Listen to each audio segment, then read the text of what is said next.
নমস্কার বন্ধুরা, কাপলকা রান্নাবান্না চ্যানেলে আপনাকে স্বাগতম। আশা করছি আপনারা সবাই ভালো আছেন। আমার আজকের রেসিপি ব্রেড পকোড়া।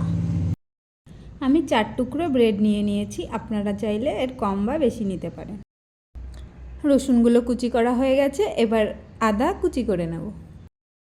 এবার কাঁচা লঙ্কা কুচি করে নেব। লঙ্কা কুচি করা হয়ে গেছে, এবার পেঁয়াজগুলো পাতলা করে কেটে নেব।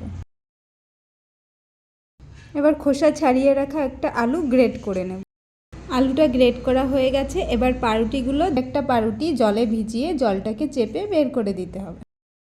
পাউরুটিগুলোকে এবার হাত দিয়ে একটু ম্যাশ করে নেব।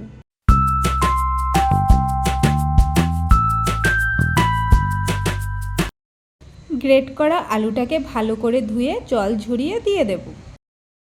এবার দিয়ে দেব 1 কাপ পেঁয়াজ কুচি, হাফ টিস্পুন আদা কুচি, হাফ টিস্পুন রসুন কুচি, হাফ টিস্পুন লঙ্কা কুচি, স্বাদ মতো লবণ, হাফ টিস্পুন হলুদ গুঁড়া, হাফ টিস্পুন কাশ্মীরি লঙ্কার গুঁড়া, half teaspoon chaat masala, half cup cornflour.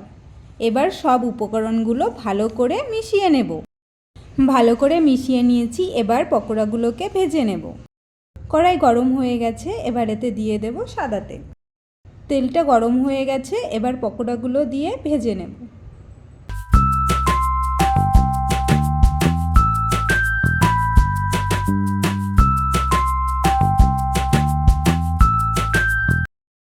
পকোড়াগুলো এক পাশ ভালো করে ভাজা হয়ে গেছে, এবার আমি এটাকে উল্টে দেব।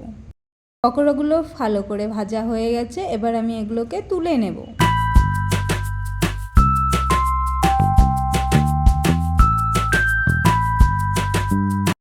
একইভাবে বাকি পকোড়াগুলোকেও ভেজে নেব।